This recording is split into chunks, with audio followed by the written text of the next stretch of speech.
Hello mga ga, nasubukan niyo na ba itong ihalo sa pandesal? O nakatikim ka na ba ng banana pandesal? Ang bango at ang sarap nito mga ga, lalo na pag mainit pa. Kaya kung may saging ka dyan na lalo na pag overripe na, tara, gawin natin yung pandesal at umpisahan na natin. So dito gagamit lang po tayo ng 150 grams ng saging at ilagay lang po natin ito sa ating food processor at durugin lang po natin. Kung wala namang mga food processor mga guy, pwede talaga na durugin lang po ito gamit yung ating tinidor hanggang sa ito'y mapino. And then iset aside lang muna natin to. So, gagawa na po tayo ng ating dough. Gagamit lang po ako dito ng 500 grams ng all-purpose flour. At dito mga ga, ay gagamit po ako ng bago po natin yeast na mabango. Ito po yung Achievers Apple Dry Instant Yeast.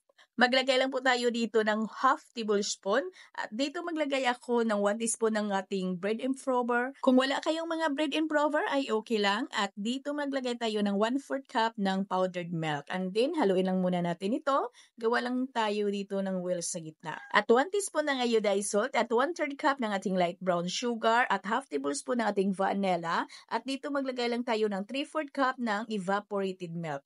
And then maglagay tayo ng 2 tablespoon ng ating mantika. At tunawin muna natin yung ating asukal at ang asin bago po natin basain yung ating harina. At pagkatapos, isunod natin ditong ilagay yung 1/3 cup po natin na margarine at saka yung shortening. Pinaghalo ko lang po yan. Pwede naman kayong gumamit dito ng puro margarine at pwede naman kayong gumamit dito ng puro lang shortening. At pwede din gumamit dito ng butter. At mix-mix lang po talaga natin yung mga ga. Huwag kayong mag-alala. Nakikita ninyo na medyo dry. Ay okay lang po yan. Magbasa lang yan mamaya. Pag nalagay na po natin yung ating saging. At mix lang po talaga natin yan. Huwag lang po talaga munang magdagdag dito ng liquid. Mikus-mikusin, walang yan talaga kasi yung ating saging ay nag-produce po yan ng juice niya. Kaya ay babasa yung ating dough. Ayan na mga ga. Ito na po yung ating dough. At to this video ay masahin ko po ito ng mano-mano. Pakinisin ko lang po yung aking dough ng mga 15 minutes gamit po yung ating kamay.